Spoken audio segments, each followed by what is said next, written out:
Hello and welcome to the first episode of Storysmithing. This is going to be a sandbox for me to do some writing practice and to generate some stories.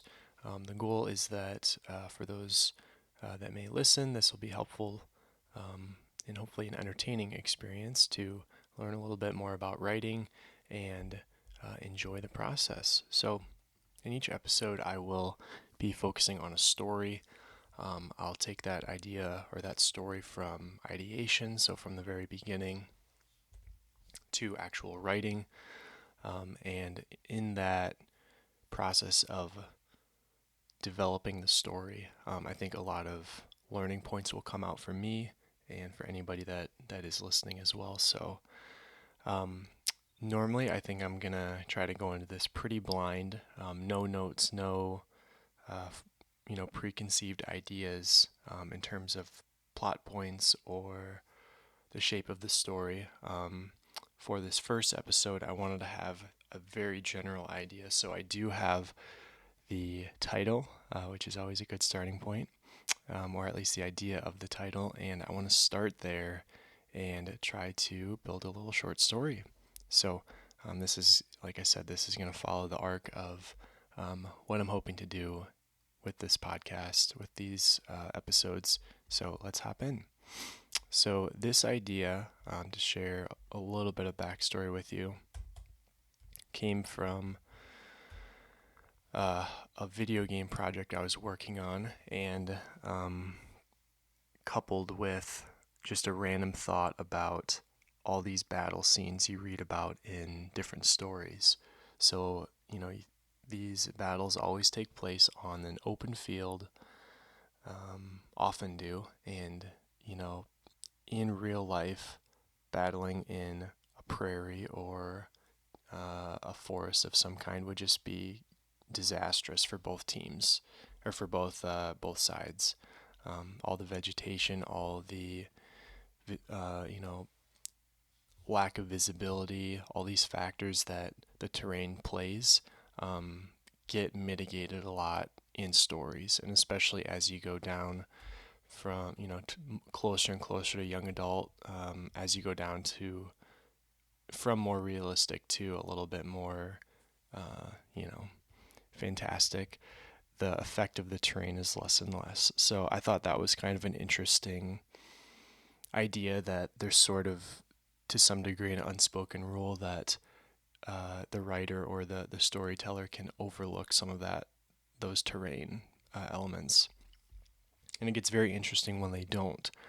For example, Brandon Sanderson in the Stormlight Archive builds an entire battle, tactical strategy around the Shattered Plains, which are a series of plateaus separated by these big crevices, and it takes bridge teams that run and carry bridges, lay them down across these big expanses between the plateaus, so that the armies can march across. It takes them to be able to traverse the area. So anyway, the point is, oftentimes these terrains get overlooked.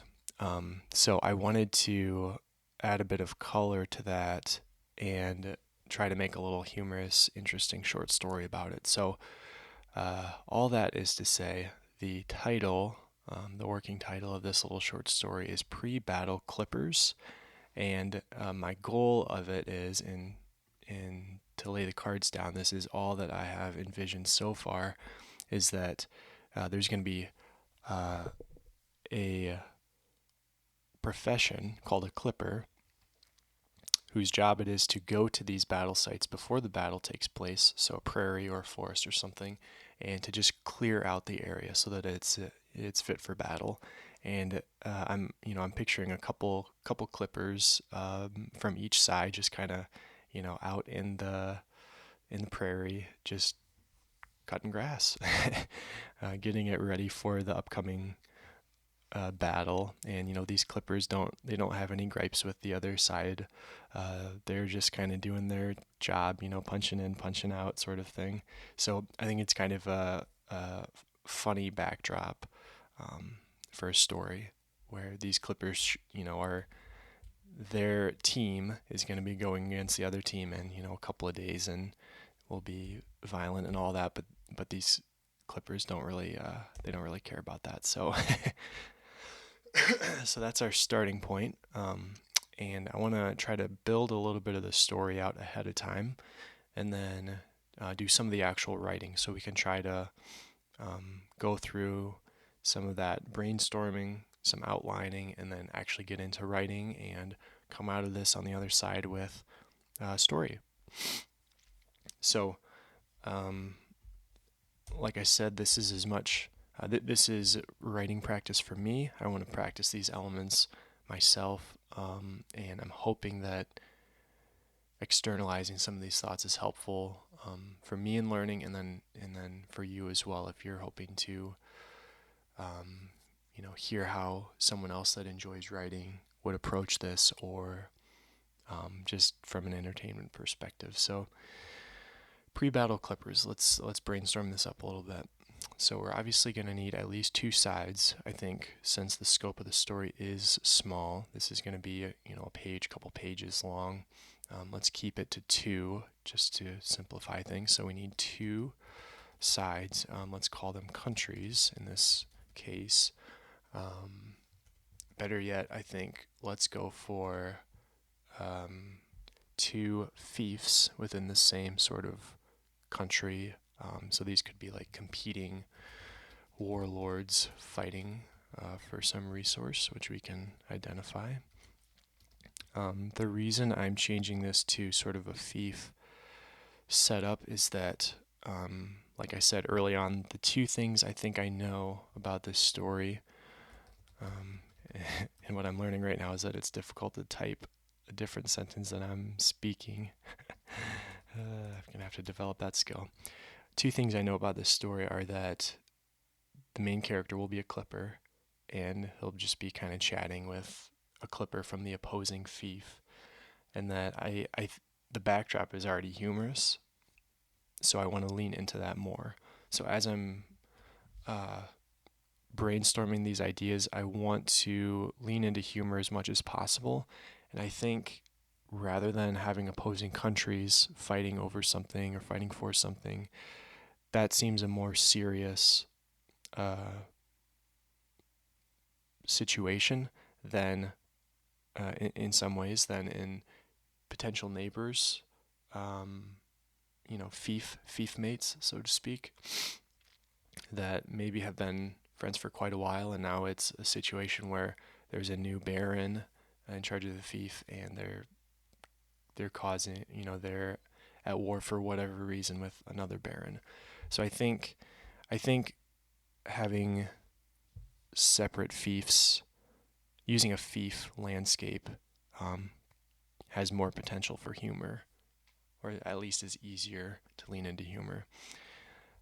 As I was saying that, I think I know a little bit more about these clippers.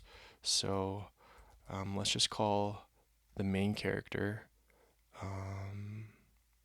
let's call him Mikey. How about, let's just go with Mikey. Coming up with names is also a process that normally takes a while, so I'm trying to abbreviate that a little bit for us today. So Mikey is one of the clippers, and let's say the other clipper, let's call him Jordan. I better not do Michael Jordan. That's pretty... no wonder where Jordan came from. Let's call him... We'll go with Hammond. We'll take a name from one of my stories. So we've got Mikey and Hammond. Hammond, I think I'd like there to be a little bit of a backstory between these two. So since we're going with that fief situation, it's possible, or it's probable, that these 2 characters would know each other in some way. So let's say they live in these opposing fiefs, and since they're both clippers, they both have a similar profession, so it's possible that these 2 would have worked together on some things in the past. So let's say Hammond is a fellow clipper, who has worked with Mikey on various projects, landscaping, and other work in the past. So we're building a bit of a history between these two. And the reason I want them to already have some level of familiarity is because it gives us more to draw on in the story. So rather than Mikey interacting with a complete stranger, and we kind of have to build that humor from level 0, we get to start with a little bit that we can draw on already, so we can reference things that have happened in the past between these two. This is sort of a how are the kids situation where these characters already have knowledge of each other. So those are our two characters to start with. I think now we have a very bare shape of them.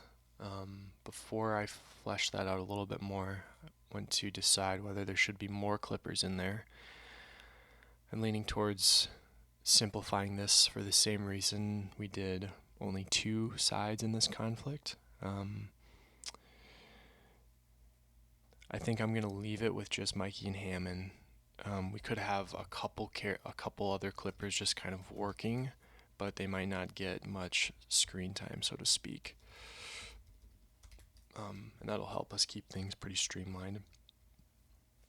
So were this a novel, I would really dive into these characters. I'd want to build out what they look like, their personality, their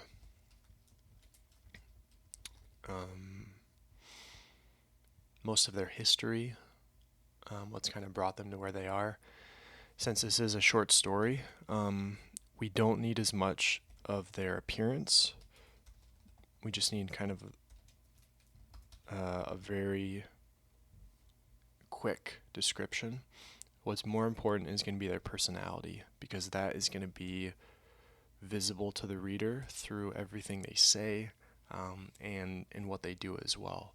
So let's start with the appearance and just kind of knock that out, and then we'll move on to the personality for these two. Like I said earlier, the theme of this story is going to be humor, so I want to try to lean into that as much as I can with their appearance and with their personality. So we can go a lot of ways here, pretty much infinite ways. 2 character situations are very interesting because if you have a larger cast, you can afford to have different combinations of personalities that can interact in humorous ways. With 2, though, and without any really external characters, we need both of these characters to really complement each other, like towards humor. So some possibilities, we could go for a funny, serious type, so we could do like a Jim Dwight from The Office. This is a pretty easy one to do because if you think about any really humorous character that is always inclined to the joke or to like the short of the other person, everything they say, the serious person is going to interpret in the funniest way for the audience. So any joke is going to be, misunderstood by the serious character. There's a ton of examples of this in The Office, for example. And then vice versa. Anything the serious character says is just cannon fodder for the funny person to use. So we could go for humorous and serious. That's kind of a relatively common one. Other possibilities, I think it would be funny to have something you wouldn't expect in one of these characters. So I've heard humor described a lot of different ways. One of them being that two of them being that either it is humor is so insightful, it's something you didn't know, but you're just realizing. So there's this joke that you walk into a bathroom and you see this sign that says all employees must wash hands before returning to work, especially Earl. That was a joke, poorly delivered, that Malcolm Gladwell really appreciates. I heard him discussing that in a podcast. And the point is that we all know that there are people that need to read that sign more than others. So to add that, especially Earl punchline, reminds us of that reality. So that's one use, or that's one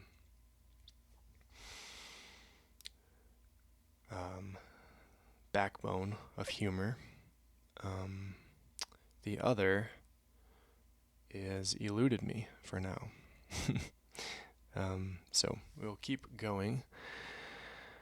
I think I was going to go and say, otherwise humor is just surprising. It's imagery that you wouldn't expect. It is something hidden where you wouldn't think to find it. Good example of this is Ryan Reynolds. If you ever watch an interview of Ryan Reynolds, listen to when the audience laughs. Invariably, almost every time, it's in the middle of one of his stories, and he'll throw in a metaphor or a simile. He'll throw in imagery that you just would not expect. There'll be a turn in the story that you wouldn't see coming. A couple examples. Most of his are pretty colorful, but one that was really funny was he was on an interview with some late night show host discussing and just chatting with the host, and the host congratulated him on Ryan and his wife Blake's new baby. I think the baby was about a year old or so, and asked how things were going. Ryan said, great.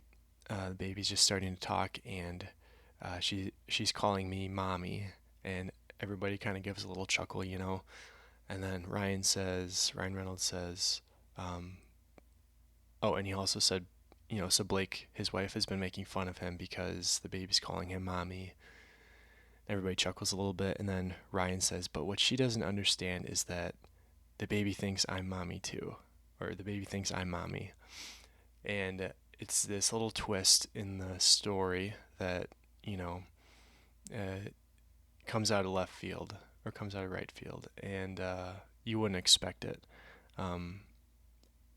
He's also very good at just bringing up crazy imagery that is such a contrast to what you would expect, that such a contrast to where you thought the story was going, that you can't help but think it's funny. So those are the two kind of sides of humor that I think we could look at here for our character. And what is coming to mind for me and related to that, something you wouldn't expect, is this, sort of uneducated clipper who's spent his whole life, or maybe we should call these people cutters, or trimmers, or let's go with trimmers. These uneducated trimmers, just out there cutting grass for their whole lives. What you wouldn't expect is one that would be very well read, very intelligent, and sort of worldly. So I think I like that. So let's let Mikey be worldly, wise, intelligent, and well read. So in every conversation, every piece of dialogue, we're going to try to communicate that. And then for Hammond, I think this is, contrast is a great method for humor, or a great means for humor. a great tool where we can set up a contrast that allows both characters to exemplify themselves and exemplify the other. It's called a foil, if you remember that from your English class quizzes. So I think Hammond, we're going to want to be relatively opposite of Mikey in that way. So he's going to be more of the stereotypical trimmer. So he's going to have sort of limited knowledge of worldly events and education, and his scope or priorities are going to be very limited. So we've got two sort of opposing personalities there. Mikey, let's make him kind of a shorter guy with some dark hair. And Hammond can be, let's say, thin. Actually, he's pretty, since he is less worldly, let's assume he's going to be working more manual labor as a trimmer and kind of outside of his 9 to 5, let's call it. So he's going to be more brawny, and we'll give him straw-colored hair. Alright, so there's our two characters. We'll have a few other clippers just kind of milling around with no real effect on the story. Setting, let's move on there. I think the easiest setting would just be some kind of a meadow or a field. That would have the least sort of effect upon our characters. We could make it more difficult for them and put them in a forest or some other kind of geological location. I think a forest would be very interesting because I can see some quips or some jokes being made about why did they have to choose the forest for a location rather than this open field or this farmer's field a couple miles down the road. Why'd they choose this place? So I think let's go with a forest. That gives some more possibilities for us. So we've got character, a very, very vague setting of forest. As I said earlier, this story is going to be very short, so I want to try to balance this first phase of just kind of developing some ideas, brainstorming, with outlining, and then with the actual writing.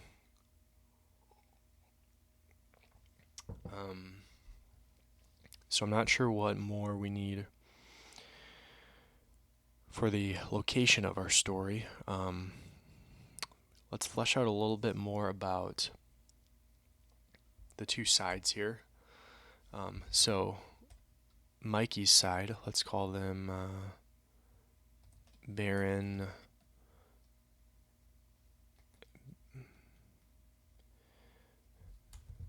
The leader of that side will be Baron Harvey. Is that crazy? Let's call him Harvin. That sounds a little bit more sort of majestic and mysterious. So Baron Harvin is going to be the Baron of Mikey's side. Let's say he's going to be the new Baron that wants to take land from Hammond's Baron. So he's the new Baron. He's trying to invade, trying to gain some more resources. And the resources he wants... See, this is kind of the interesting thing about writing, is that we could say there's a huge vein of gold buried in this grotto or in this cave system between these two fiefs. We could say there's a lake that has a very rare kind of fish with great medicinal properties. We can say anything here. So we get to we get to populate the world with whatever benefits the story the most. And that's kind of one of the difficulties of writing, is that you need to put up the veil to conceal from your reader the fact that everything they're reading, everything in this story is just fabricated.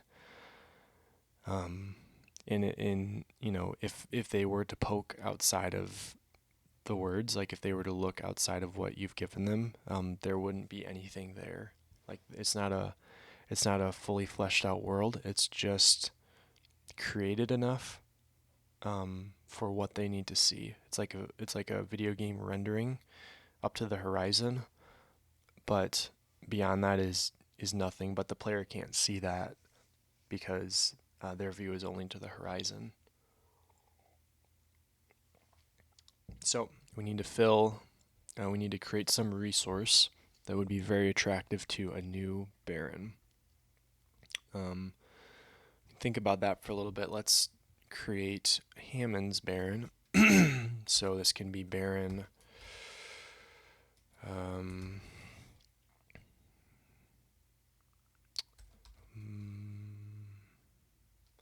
Names are always difficult, huh? Let's just call him Baron Wisenly. Baron Terrence. How about that? Baron Terrence. Kind of a quirky name. Okay, so he's been Baron for, let's say, 2 decades. His barony has grown. I need a new keyboard. His barony has grown prosperous under his oversight.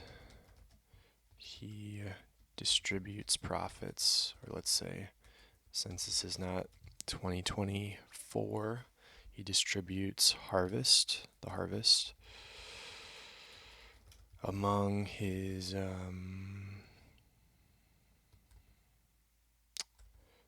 people.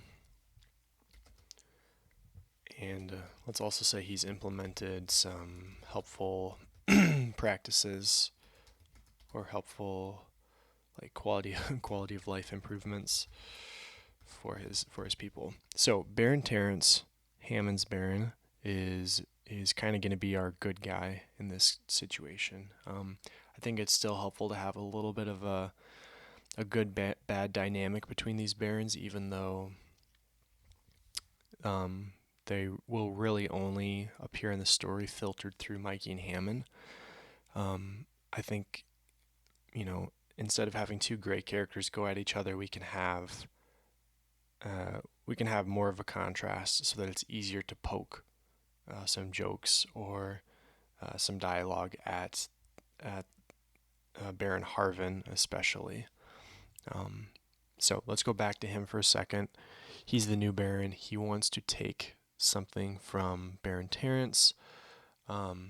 Based off what we have so far with Baron Terrence, leading his barony or his fief to prosperity, to prosperity over the last 2 decades. I think we can tie these together, where whatever has led his baron or his fief to prosperity is going to be the same thing that Baron Harvin wants. Before we fill that in, I'm going to add a little bit of empathy to Baron Harvin. So let's say, for example, this is really what I want. Let's say that Baron Harvin's fief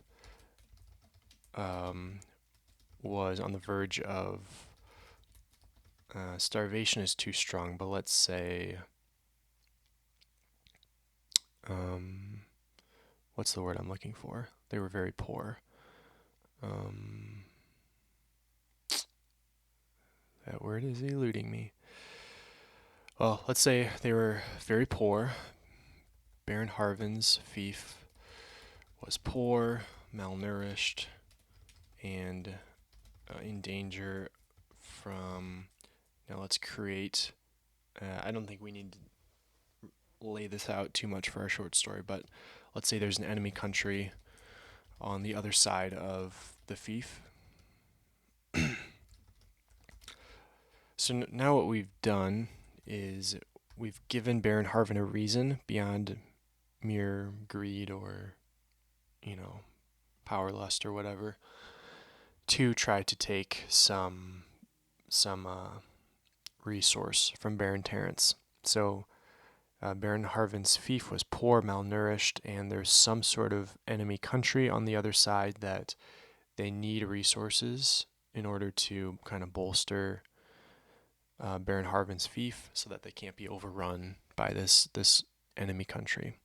So now he has a reason to try to take even from somebody that is in his own fief. This is sort of a balance between just generating.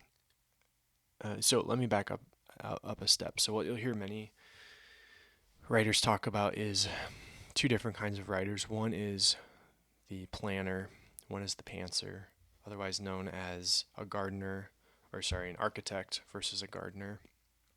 So these two types of writers are differentiated by whether they just hop into the story and write it, or they really try to outline everything. They try to lay out the whole story before they start. They try to know the last sentence before they write the first one, that sort of thing. That's a pretty two common metaphors or examples to lay out for how writers work. I think there's sort of an illusion with the architect example, because as you can see here, we're architecting more than we are gardening. I think that's fair to say, but really the architecture is just a series of uncovering the next step of the story. It's not like however long we've been sort of generating ideas here, it's not as though they all came in the first minute. It's just been sort of a systematic to some degree, sort of an iterative process of building out things that seem to make sense and seem to connect to other pieces of the pie. So let's go back to Baron Harvin, and I'm just going to keep bouncing between ideas as they come. So we've created an enemy that is incentivizing Baron Harvin to invade his the other fief. What comes to mind immediately is, why wouldn't whatever overruling power, so let's just call it let's say a monarchy. Let's say there's a monarchy that sort of wrangles all these barons together. Why wouldn't the monarchy just redistribute the resources to Baron Harvin? It seems to make sense that if Harvin was on the outskirts of the country, or the kingdom, let's call it, that the monarchy would benefit from having a strong outside fief. So we need to generate a reason for why the monarchy hasn't done that. So some possibilities. The monarchy could just be poorly ruled, where maybe sort of coordinating logistics like that is physically impossible, or something like that. It could have no real power, so it could sort of be a puppet situation.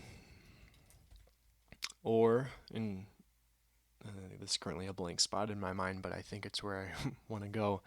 I want some sort of humorous reason why.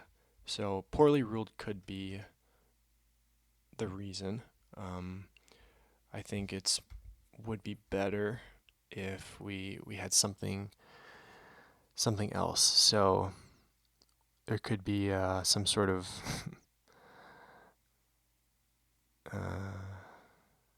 yeah. I think we're on something here. I think there could be some sort of, let's call it the annual, let's go triannual festival or party or something like that. Let's, I guess, stick with festival. That seems a little bit more medieval to me. Triannual festival, and let's do a little bit of world building here. Festival of Roses, we'll call it.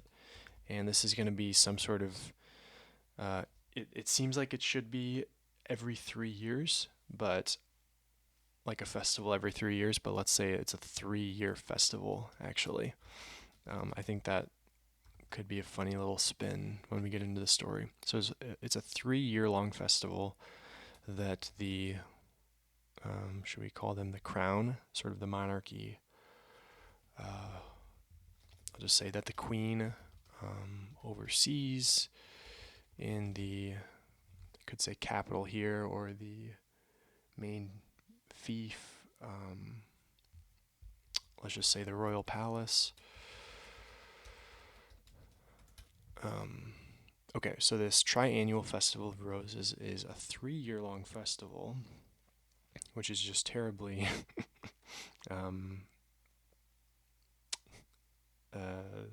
you know, impractical, that takes the queen in their sort of ruling powers, total attention. And I think that would also be sort of a reason why there would be these fiefs with barons in charge of them. Because if the ruling power is going to be distracted for 3 years every once in a while, every 10 years or so, then they need somebody that will hold down the fort or will keep an eye on things while they're partying. Or, we could angle this festival in whatever way we want, whether it's like revelry or like a religious festival, or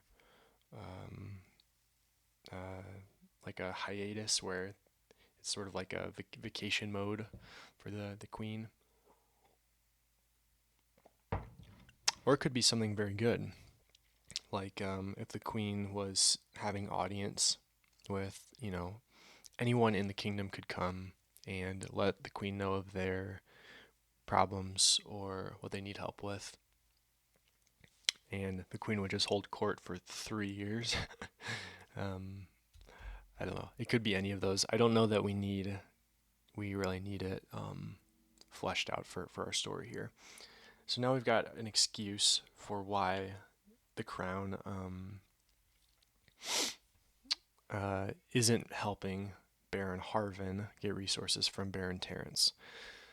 So we've sort of answered that internal question with hopefully a bit of a funny angle on it, with that 3-year long Festival of Roses that we can tie into the story. So now I think we're back to identifying the resource that Baron Harvin wants, and that has led to Baron Terrence's prosperity. So it could be something simple, like monetarily related. So it could be any precious resource, gold, gems, certain kinds of stone, special wood, or medicinal plants, things like that. If we want a magic spin on the story, so if we want magic of any kind in there, we could create a certain magical resource, or, there could be a cave in there with old scrolls from, these ancient mages or whatever. I think what's helpful in times like this for me is to think back to the core of the story and try to identify what is going to serve that core or that purpose the best. Certain writers do this differently. Stephen King, for example, will just write the story. He's a great example of a pantser or a gardener, where he just writes. And so he starts by identifying creating some interesting characters and an interesting starting point. So I picture it like he you know creates that first picture, or that paints that first image of his characters, where they start, but he does not know, in great detail at least, where that story is leading. He describes it as like a red thread under the baseboard, or like woven through a hole in the baseboard, and he just keeps pulling it and sees where the story goes. And that's kind of the fun for him. Is it's what does he describe it as?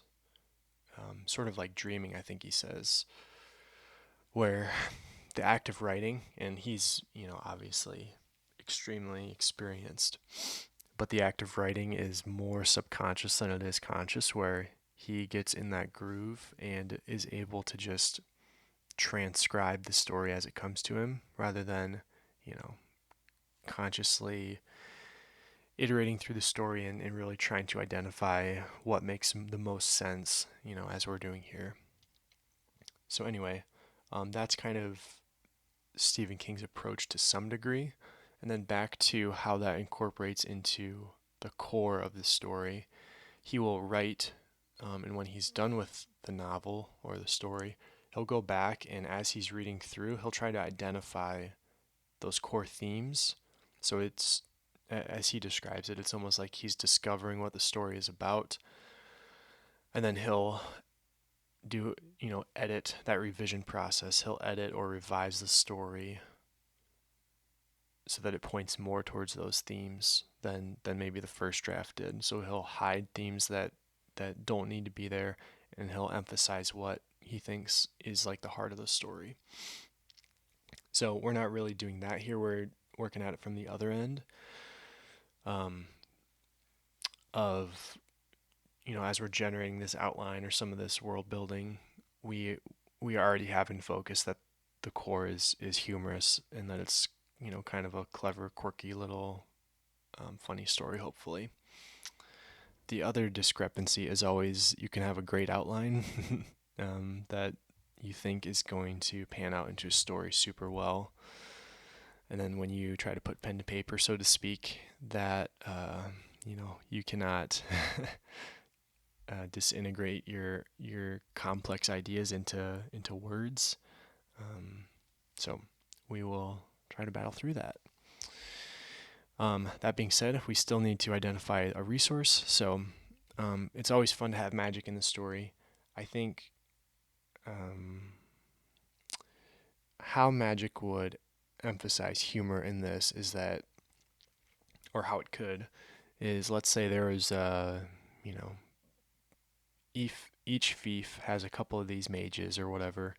The mages could just clear the forest or clear the meadow by themselves pretty easily, let's presume.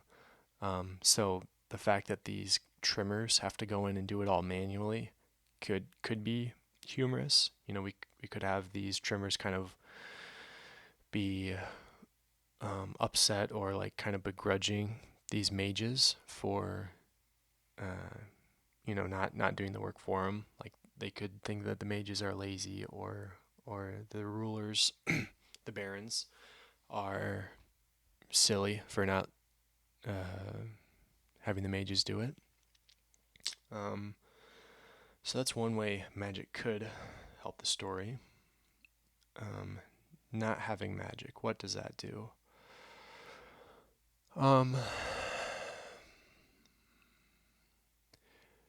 It takes out some level of mysticism or mystery.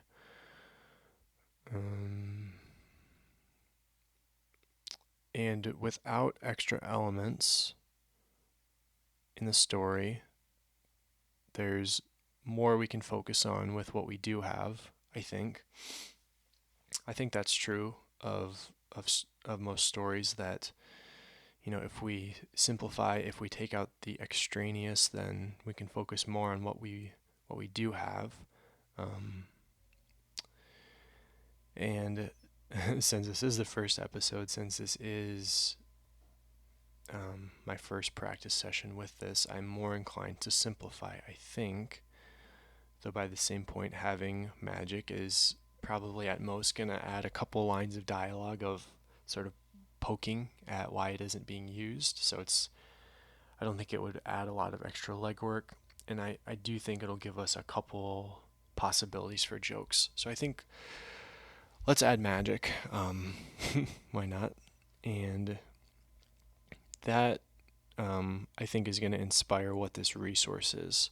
So let's have it be magic related. And we already said Baron Harvin's fief was poor, malnourished, and in danger. That's kind of all the worst of things. Maybe let's take out malnourished. They don't need to be hungry and in danger.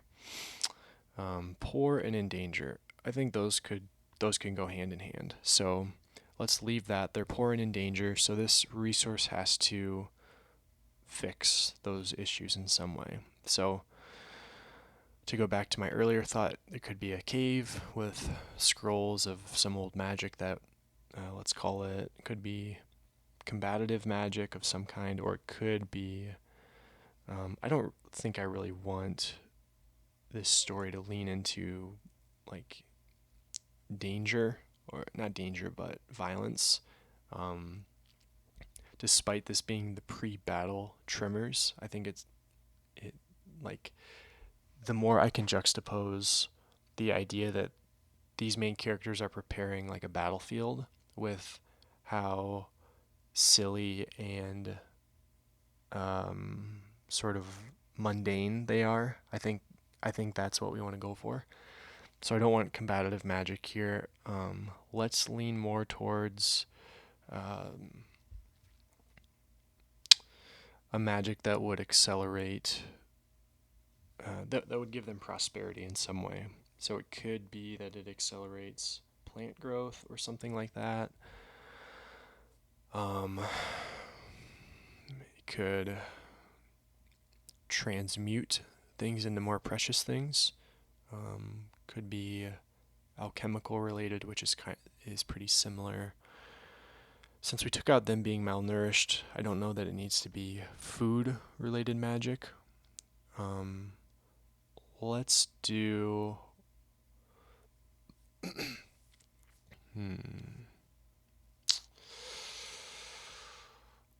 let's call it a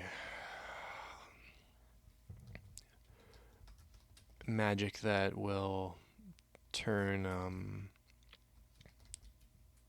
stones, or turn stone into precious gems. So that could be like enchanting or alchemy, or sort of a transfiguration thing like in Harry Potter. I don't know that it really matters for us. I think scrolls would be an easy like physical artifact that could be fought over. We can't really just have the magic be like a certain word to say, because as soon as that gets out, the cave no longer has any importance. So there'd be no reason to fight for it. Make more sense for Baron Harvin to just send somebody there to read it, or to kind of steal the knowledge. So it kind of makes more sense that there would be something in the cave that needs to stay in the cave that is valuable. And we identified it has to be magic related. So something physical in the cave. This is probably beyond the scope of our story here, but it's always fun to try to come up with magic systems. And I'm just going to jot down a quick note here of the thought I just had. Let's go cave painting / inscriptions. Okay, so magic systems. Super fun, super quick overview of what I'm thinking on them right now. So we have some options for how we want magic to function. You'll hear people talk about like hard magic systems or soft magic systems, meaning soft magic would be, you know, Harry Potter to some degree, but Lord of the Rings is a good example with how Gandalf functions, where he has tremendous power. He can do, it seems, almost anything, and we don't really see a consequence of that. You know, when he uses a spell or does something, there's not some obvious cost or procedure to do it. So soft magic is, you know, you kind of take the bumpers off, and you can do anything you want. You get to cut out cost, or at least you get to hide it from your reader, or make it sort of trivial. So you get to hide the cost. You get to kind of remove the upper bound of what magic can do in some cases. You get to remove the necessary components to do the magic, and then you can blend those to any degree you want. So you can have magic that's very easy to do, but you can put a very low ceiling on it so it can only do a few things. Like, for example, maybe everybody can say a certain word, let's say brindle, and they can light, or you know, they can create like a little tiny fire, like it's you know, a candle, like a little flame that would be on a candle. So there you've made it very easy for everybody to do magic, but the power of it is muted. So that would be soft magic. You get to take the bumpers off, do whatever you want. What's fun about that is that it really leans into like the mystical element, where since we don't know how it works, it gets to retain that magical feel of, you know, this is really cool. I don't understand it, but I know it can do a lot. You'll see soft magic a lot more commonly with, like, as you go into stories written for younger and younger readers, the magic will usually get softer and softer. It's easier, not easier to understand, but it's easier to just receive because it doesn't come with asterisks and conditions. It's just, you know, this is what it can do, and you don't really need to know how it works or what the variables are or what the constraints are. So it gets to function like a black box where we just know what the output is, and that's good enough. That's all we need. So that's soft magic. Hard magic is the opposite, if you could guess, where we put barriers on, we put conditions on. So try and think of an example of this. So back to Brandon Sanderson in the Stormlight Archive. There are some really hard magic systems within that, which is very cool. So let me lay out the principles, and then I'll look at a couple examples from that story. So hard magic, there's a cost to doing magic, usually. And again, these principles can be kind of blended to any degree you want, and you can play with the scales on them to make the cost higher or lower, and the potential higher and lower, and all those sorts of things. But you get to put a cost on magic. So in the Stormlight Archive, magic is sort of the output of something called Stormlight, which is this is kind of circular, but Stormlight is like a magical fuel. It's generated by these things called, what are they called? High storms, or is that right? I feel like I'm off a little bit there. But it's this periodic, I think, bi-weekly storm that rolls across Roshar, the continent, and it generates this magical energy as it goes. And then there are conveniently different kinds of gems which can harness that energy and hold it for a certain amount of time. So these gems have a lot of value because they are the receptacles for, you know, magical potential. So different kinds of gems are better at different kinds of magic. But the point for us here is that when someone does magic, they drain the stormlight that is within the gem. So if you have a pouch of, let's say, 10 rubies, and you do X amount of magic, maybe you're down to 5 rubies. You do it again, you're down to 0, and you can no longer do magic. So let me I'll go through some other principles, and then let's circle back to why we would choose hard magic. So you can also constrain potential. So similarly to the cost, you can, with hard magic, it's better to put clear bounds on what you can and can't do with magic. So, like people in the Stormlight Archive can summon these very powerful weapons. It takes 10 heartbeats to summon them. That's a barrier. So there's nothing you can do to summon it in 8 or in 12. It's always at 10 seconds when that weapon gets summoned. So, there's that as well. So what these principles do with hard magic is they allow the reader to understand what's at stake and how things work. So it lifts the curtain on some of the mystery of magic, and it replaces it with an understanding that insightful readers, that your readers can appreciate. So to jump ship to a different story, The Name of the Wind by Patrick Rothfuss has several hard magic systems in it, and one of them is basically runes that can be inscribed on physical objects, and they do a certain function. And there's lots of description of how this works earlier in the story. And what happens is that as the reader goes along, they start to understand a little bit of how it works. And then when the main character uses those tools, uses that magic cleverly, the reader can appreciate it.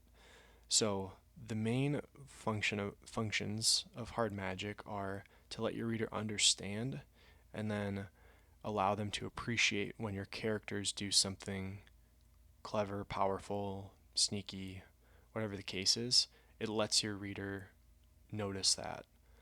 Were your characters using soft magic and they did something, say they did a spell or something that was way more powerful than anything they'd done before.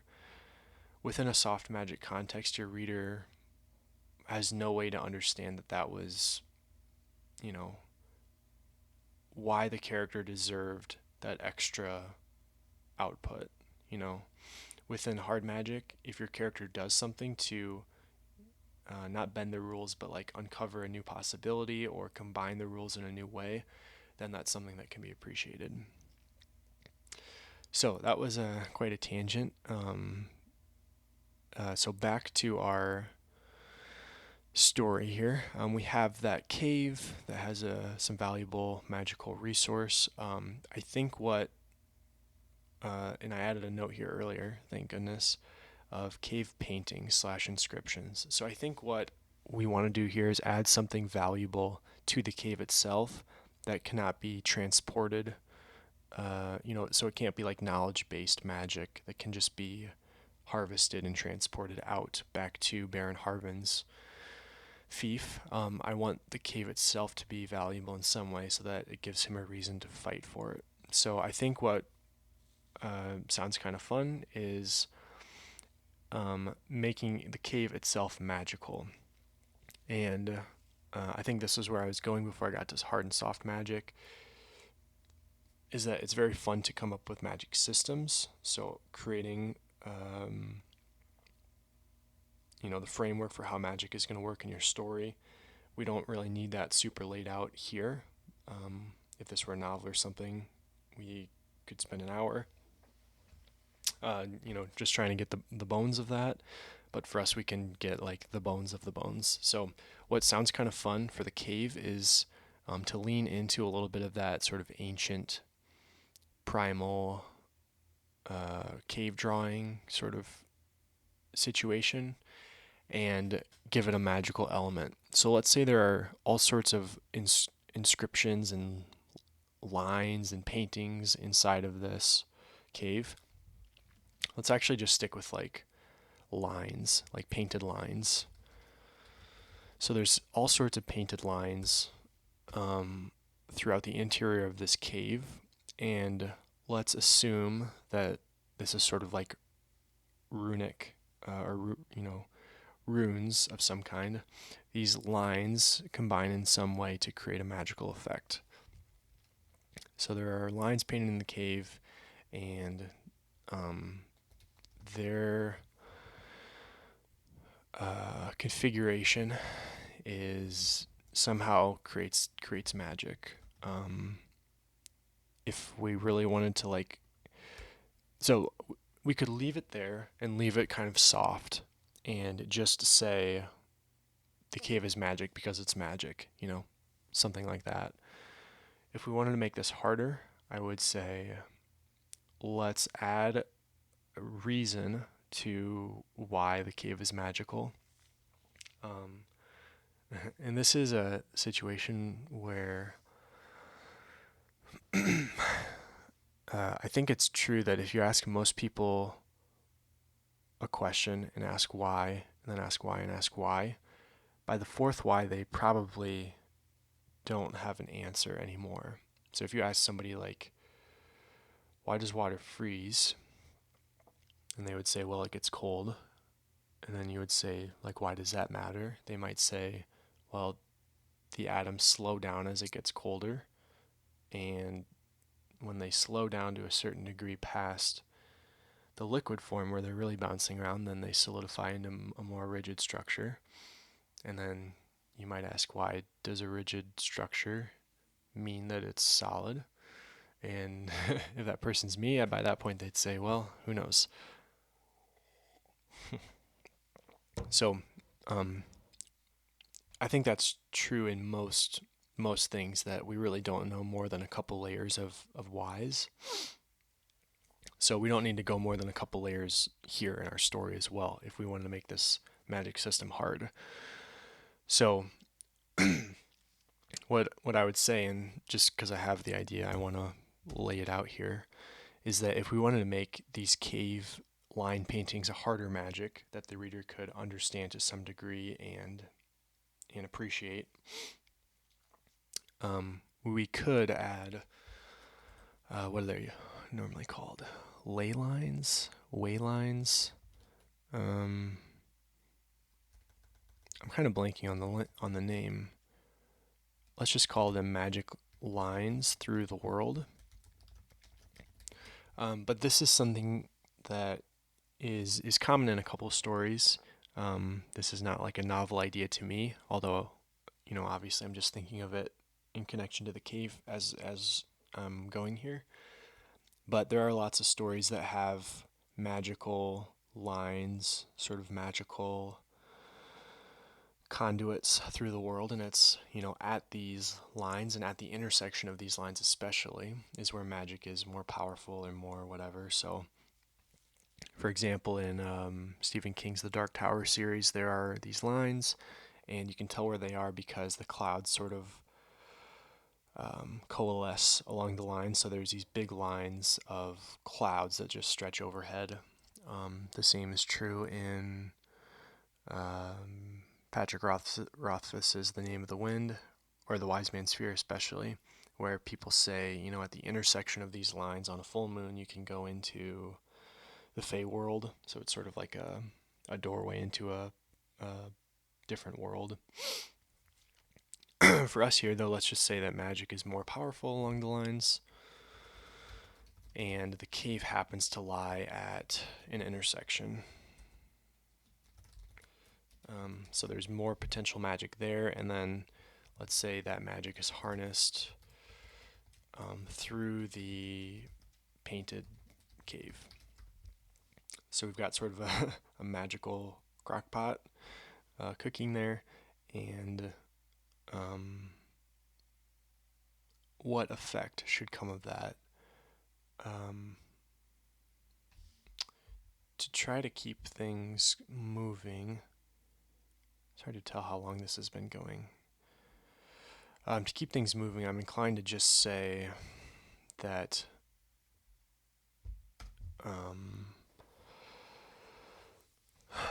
Let's see, people could be healed within the cave. Stones could become valuable gems. If there are other types of magic in the world, they could be amplified in here. Let's just say that certain kinds of stones turn to gold when left in the cave.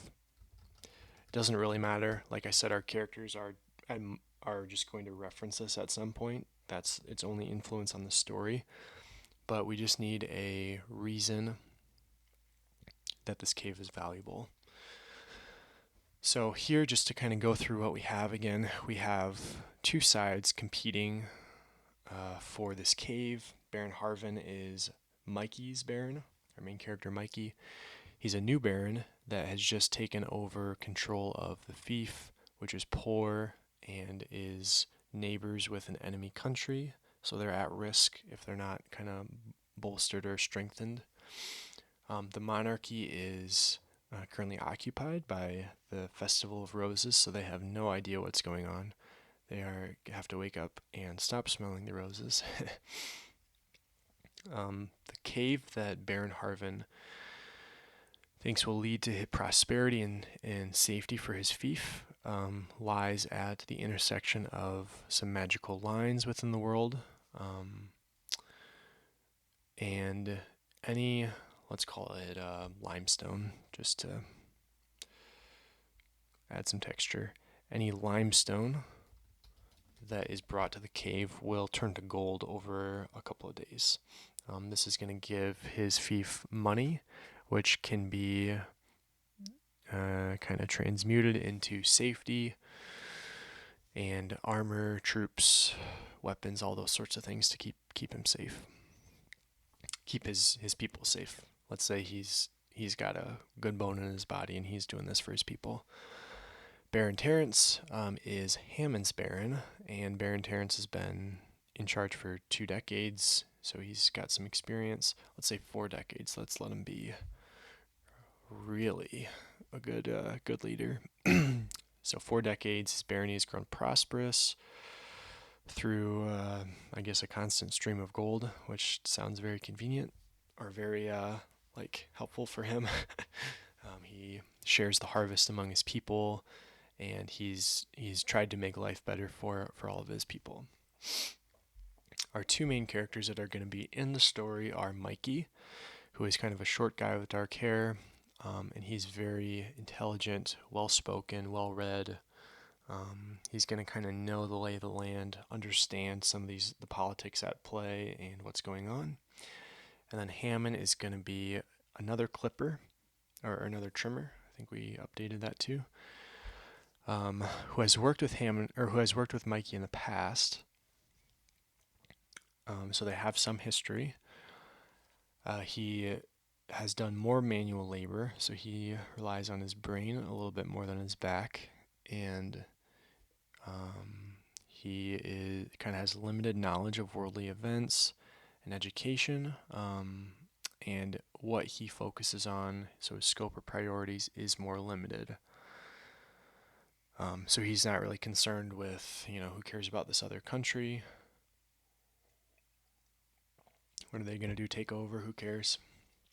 He's more concerned with food on the table and that sort of thing. And then we've got a few other clippers that are or other trimmers, just putzing around in the background. We are in a forest, which is going to be certainly harder to clear than just a meadow or something. And that's about all that we've got.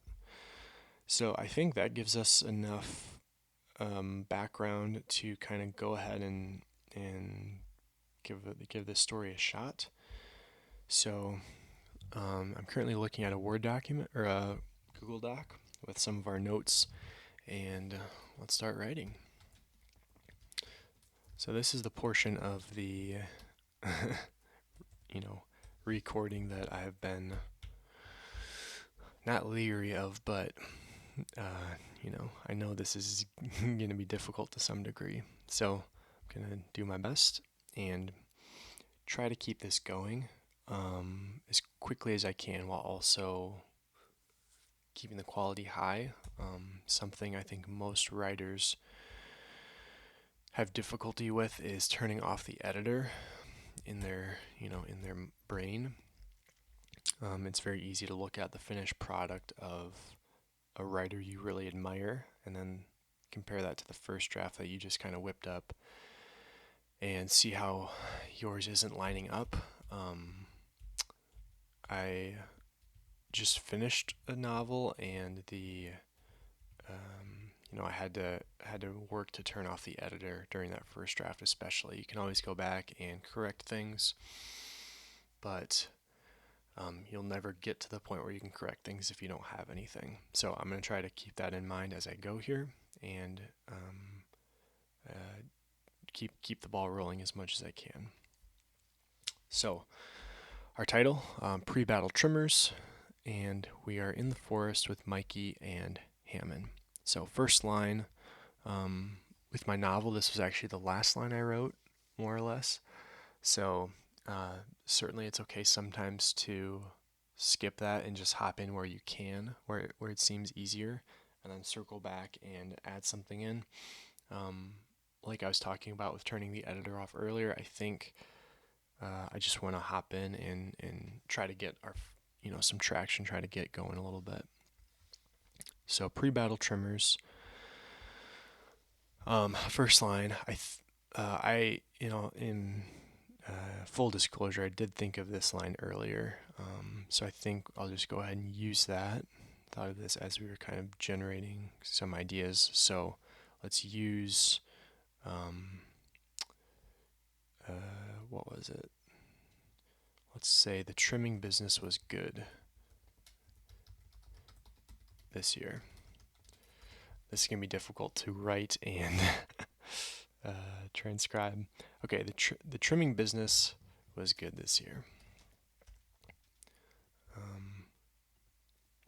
I think we need to make a decision about how zoomed in we want this to be on Mikey. So I guess this is a good time to think about whether this should be first person or third person for starters, and then from there whether how focused we want to be on Mikey. I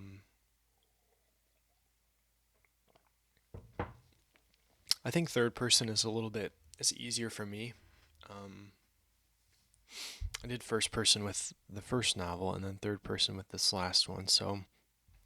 But I think third would give us a little bit more scope, and it would let us, if we wanted to really look out there, we could go omniscient, third person omniscient, and comment on things outside of Mikey and Hammond.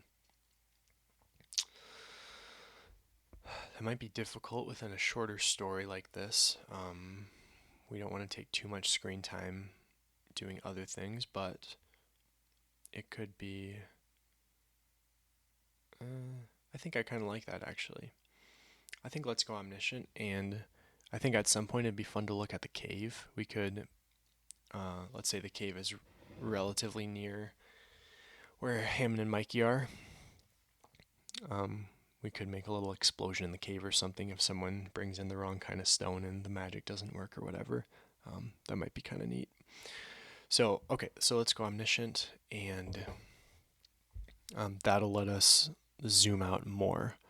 So, back to our writing. I'd anticipate this little story to end up being a page or two. Oh, I guess it might be a good idea to brainstorm some plot. That does seem rather important. So we could do that sort of, gardening style, if we were to just keep writing the story. Or we can try to find a few points before we hop in. I think I'm more inclined to do that, rather than going completely blind on how this will pan out. So let's start with plot.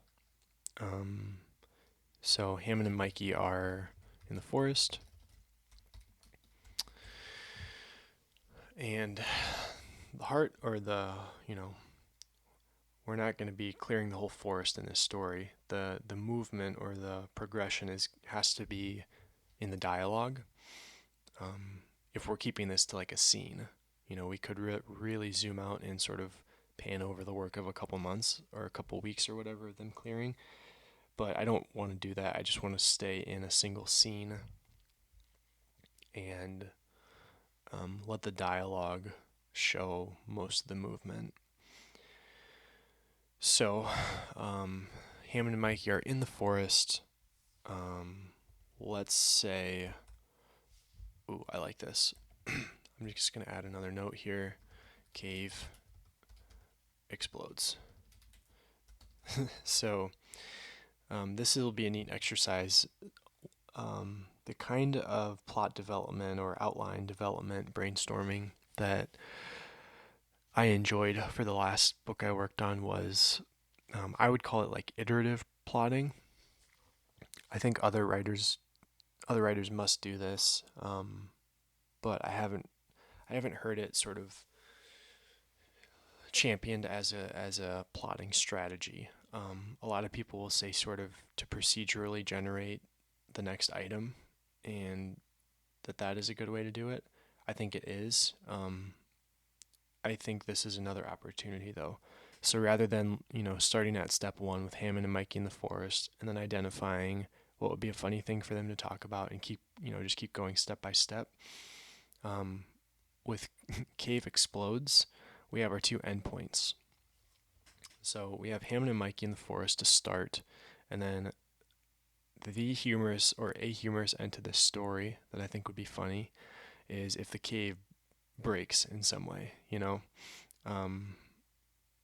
that the whole thing that they are working towards, clearing the forest so that this battle can occur, is for the cave, and it'd be, back to that thing of what makes some humor funny is that surprise element.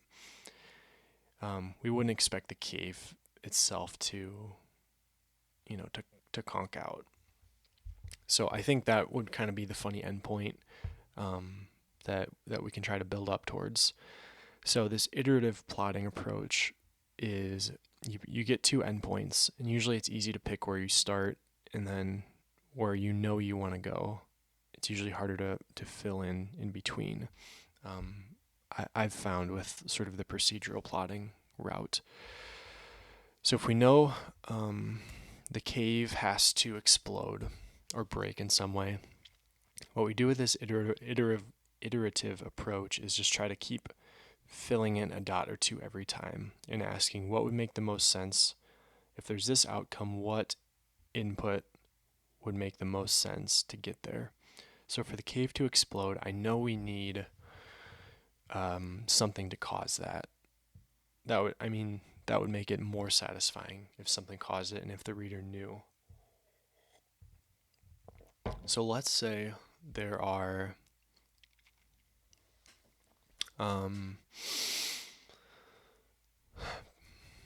earlier we said the cave transmutes limestone into gems. So let's assume that if a different kind of stone or resource or something like that is brought in, that it will hold on a second. It'll do something bad was what I was thinking, but I think I'm having a thought here. So if we change that from limestone, let's go actually, where's my note? Instead of limestone to gold, let's go coal to diamond.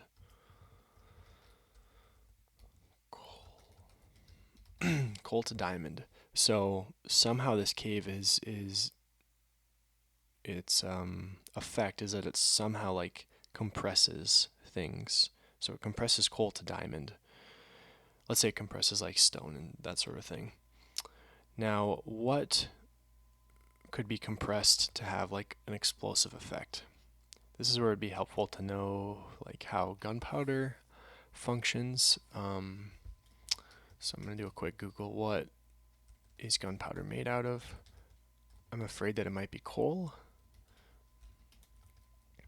which would make some inconsistencies in in how this works. If coal can be brought in to make diamonds, but it would also explode. Ooh,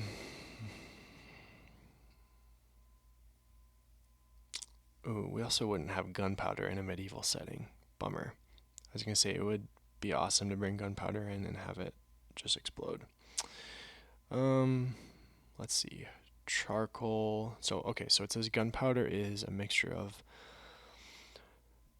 saltpeter, potassium nitrate, sulfur, and charcoal.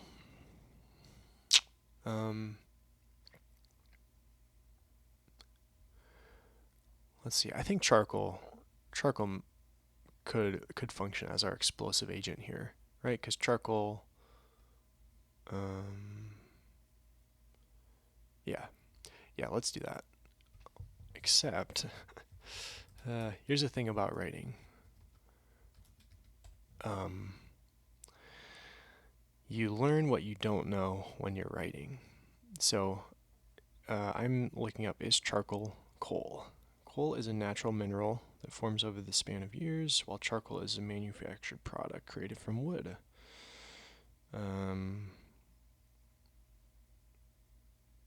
Okay. So I think we're good here.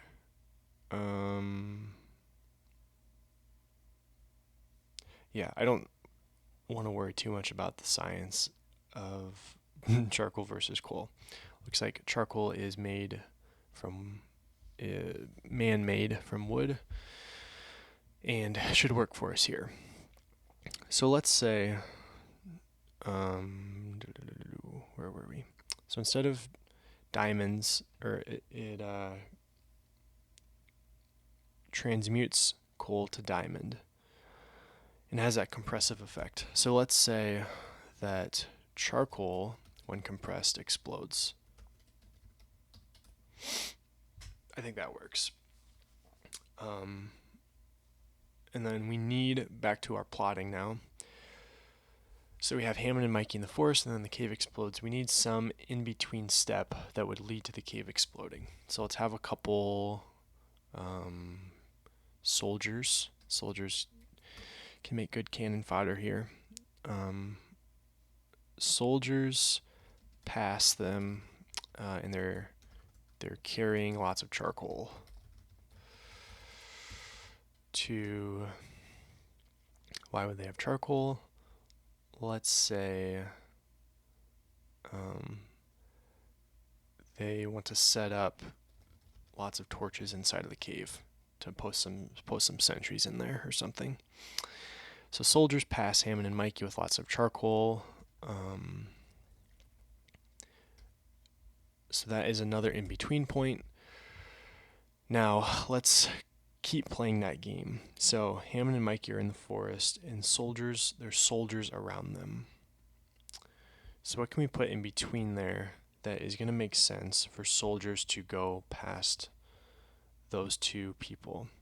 We could position them by the cave. I kind of like that.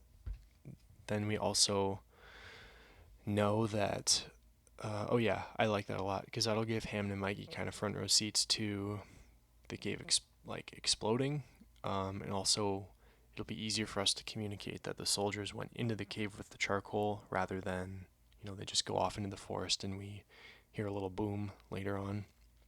Okay. So, our two characters are stationed outside the cave, and let's assume that since the cave is the priority location and these two are being stationed there to clear around it, that they are somehow have seniority among the other trimmers. And that's why they were given sort of the most prioritized or the most special area to clean or to level the forest. So we just have a little bit of character development there. So let's say both of these people are managers is not the medieval word I'm looking for, but let's say that they have power over the other trimmers. That may be kind of conversation point that we can weave in at some point, that, you know, kind of age-old thing of managers like complaining over their employees. Okay, so we added a little bit more to our plot here, that they are directly outside the cave. And that, ooh, I'm thinking about this more. How runes normally work, how these like magical lines normally work, is that if the lines are disrupted, that the magic doesn't occur as it should. So rather than contriving that charcoal explodes in here, and that the thief would never have figured this out and would just be figuring it out now, that is maybe a little far-fetched. Though to be fair, this is a magical story. Let's say soldiers are bringing in just a ton of coal to make diamonds out of. So they know that this cave is, up. There's going to be a battle for it soon, and they're pulling all the stops out. The Baron, what's his name? Baron Terrence said, let's empty the mines out, send all the coal we can to the cave now, while we know we have, sovereignty over it, and let's make all the diamonds we can so that, we're profitable no matter what happens after this battle. So that gives us, we don't have to contrive that charcoal would explode. So we take out like a complicating factor of the magic system. We keep it with diamonds coal turning into diamonds. And then, since, the cave should function properly, and we know it's going to explode, we need something to, interrupt one of those lines. So, oh gosh. So, what I'm seeing happening between the soldiers bringing the coal into the cave and the cave exploding is that either Hammond or Mikey, like, break one of the lines or smear a line in the cave.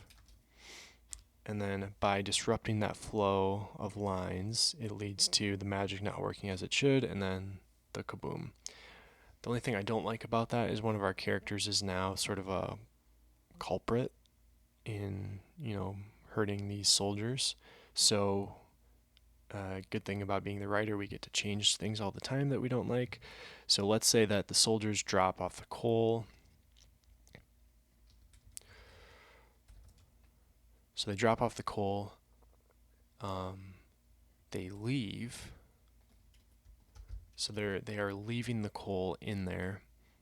And then let's say it takes a while to make the diamonds. So they post some sentries outside to wait. And then I don't know about sentries, because then it's going to be difficult for Hammond and Mikey to smear a line. Let's just say the sentries are posted far out from the cave. So they're more trying to keep people out, rather than, keeping an eye on Hammond and Mikey, because who cares about two trimmers? So the soldiers leave the cave. They kind of are stationed around to keep an eye out for things. And then a new plot point. We know Hammond, let's say Hammond, because he's less worldly, smears a line in the cave. So now we've got some actual action that's occurring. And then from there, the cave goes boom, right? Okay. So I think action-wise, that is mostly what we need. And then after the cave explodes, do we need anything, or would that be the funniest note to end on? We could have the soldiers being sort of jubilant or really sad or something. I think for now, let's just leave it at the cave explodes. And plot. Trying to decide if we need any connecting actions between our two characters just outside of the tunnel. and outside the cave, and then soldiers going in, leave the cave, smear a line, boom. I don't know that we do. I think we just need some dialogue movement. So if and I think this is a case where we look at the end and we try to figure out how do we build the dialogue in a way so that Hammond smearing the line is the most sort of, I was going to say the most ironic thing. It would actually be funnier then, or more unexpected, if Mikey smeared the line, because he is the worldly one. He's supposed to know how these things work. Okay, so our main character, Mikey, is going to be the the smearer. So, what would make that payoff the most exciting or the most entertaining? I think what we do is somewhere or before that we need Mikey to explain something about why the cave is so important. So we need to imply or we need to show that he has knowledge of why this is important and how the magic works. So let's say that would make the most sense after the soldiers go in and drop the coal off and leave. So after the characters leave the cave, let's add a little bullet to our outline here. Mikey communicates with Hammond why the cave is so valuable, i.e., coal is transmuted into diamonds, granting monetary value. Let's also say that what's his name? That's the trouble with coming up with people. Baron Terrence. So this is Hammond's Baron. Baron Terrence just invested all his coal into the cave to turn it into diamonds before the battle. So what we want to communicate in that conversation, and hopefully in a funny way, right? That's the difficulty, is conveying this information, but also making the conveyance entertaining, is that Mikey understands full well that the cave itself is valuable, that Baron Terrence has gone all in with this coal, so to speak,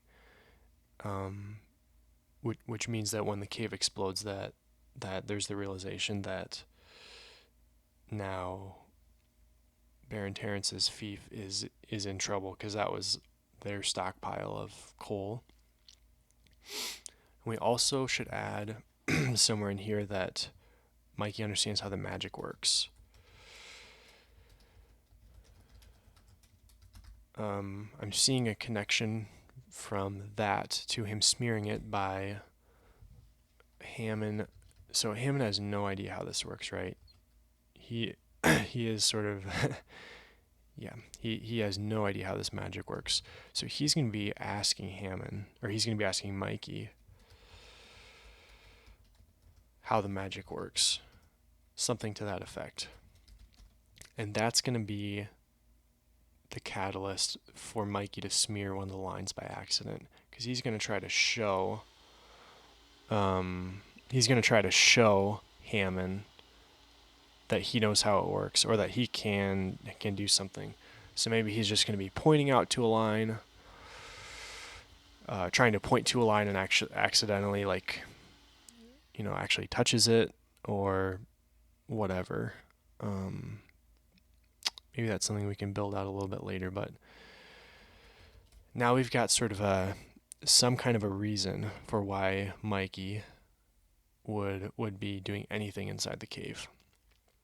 So I feel like that's decent for after the soldiers leave the cave. So our plot right now, just to blast through it, they're outside the cave, right outside the cave, because they are sort of overseeing the other trimmers. The soldiers come by and drop off a lot of coal. The soldiers leave. And then Mikey's wondering what's going on. Hammond explains that the cave is very valuable because it can turn coal into diamonds. Baron, he knows that it looks like a lot of coal just got invested, meaning that Baron Terrence has gone all in to try and get diamonds before this battle.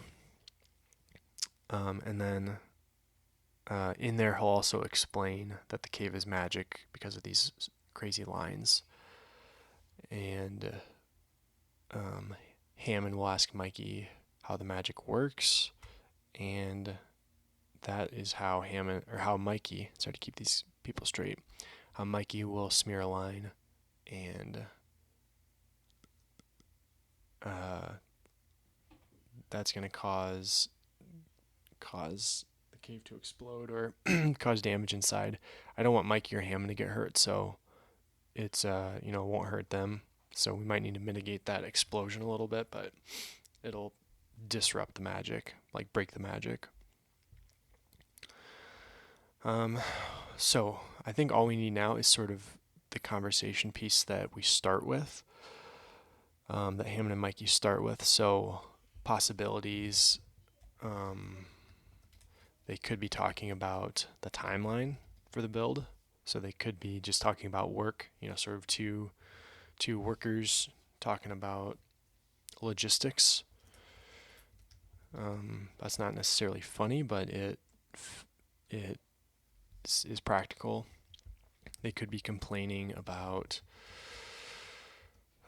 some of the trimmers that they're sort of overseeing. Let's take a look at some of the world building elements that we wanted to incorporate and see if it would make more sense with those. So we have the monarchy. We created that festival of roses. We created that magic system with the lines that go through the world, and we created a backstory for the barons. So let's start with the most blunt approach and see if we can make it more elegant. The thing we could do to communicate all that information is some kind of conversation about from these two trimmers talking about their barons, asking why doesn't the monarchy just give resources to Baron Harvin, and sort of just lay out the info dump essentially. Now we don't want to do that. We want to make it more elegant. We want to conceal it. Brandon Sanderson calls this the grand skill, I believe, of writers, is that you're always trying to convey information to your reader, right? That's a necessary component for your reader to understand and enjoy the story. But it's really unsatisfying to just read a dictionary. And, if you were to read these bullet points I have for the barons and for the monarchy and stuff, it's bland, it is uninteresting, and to put quotation marks around that and let a character say that doesn't make it much better. So we need a way to wrap it in something that tastes a lot better. So I think what is kind of odd, but what's coming to mind is that a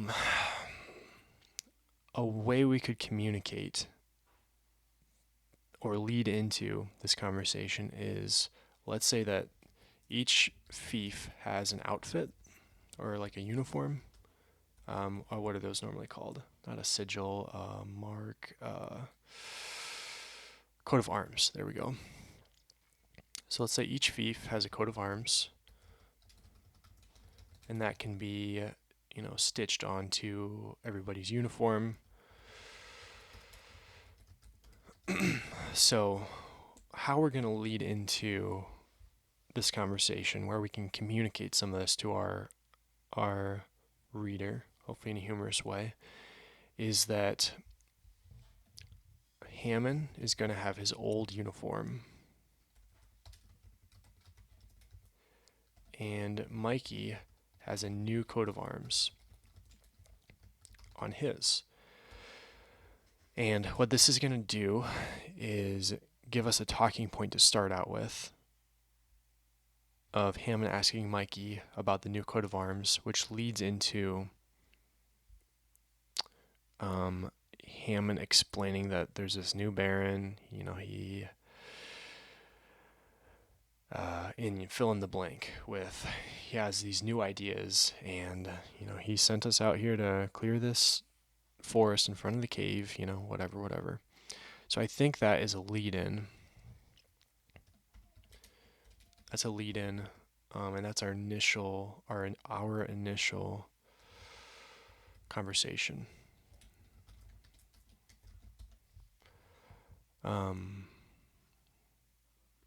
I like that. And that's kind of a little bit of a offbeat, oddball start.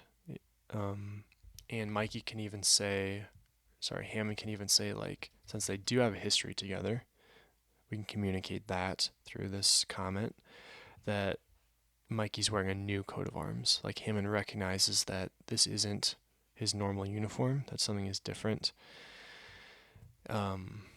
So in that comment, or in that exchange, we're communicating that these two have a history, that something new is afoot in... It's very difficult to write and talk. Something new is afoot in Hammond's fief. In Mikey's fief. And then we can lead from there into...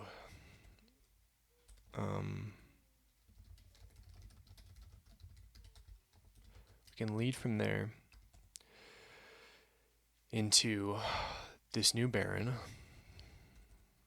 So we're going to transition to dialogue about new Baron, and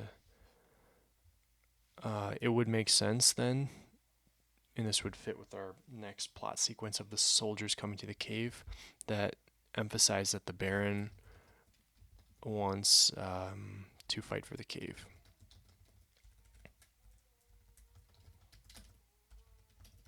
Okay. We could embellish that more, but I think for our purposes, we've got some stuff there. The only thing we're really missing, is the explanation of why the Queen isn't intervening. So we need to get the Festival of Roses in there somehow.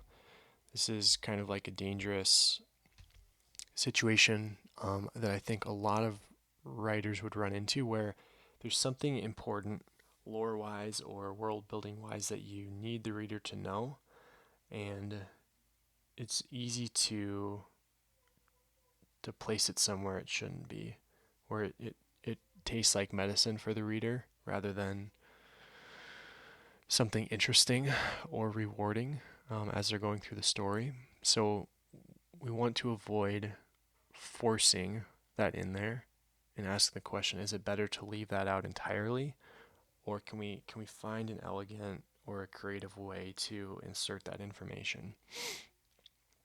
So back to this idea of iterative plotting, we just keep going through the plot and asking the question of what would make sense to connect these dots, or in our case, where or how can we insert this information? So if we're talking about the Festival of Roses, the Queen being there,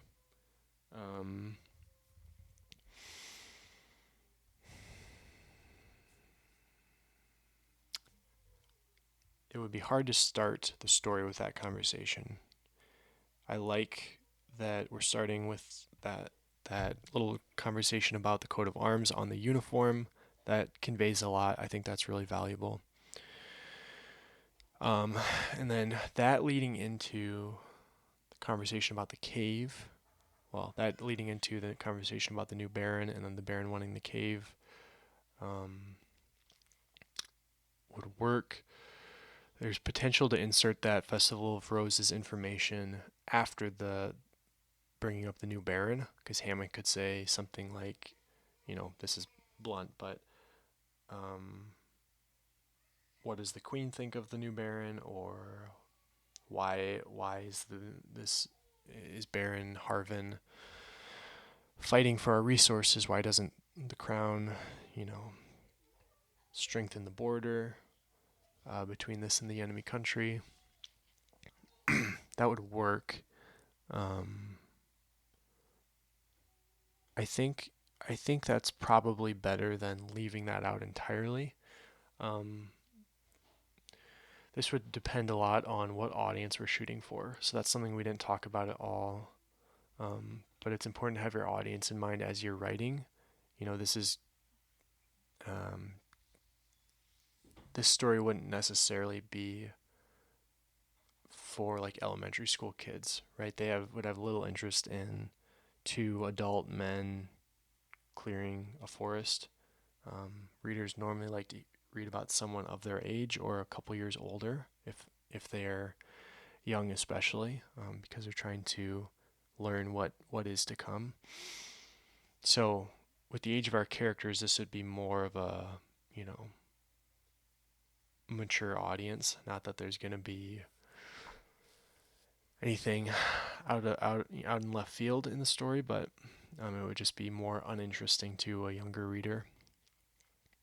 So, where was that leading? That our audience is important, but I was trying to connect that to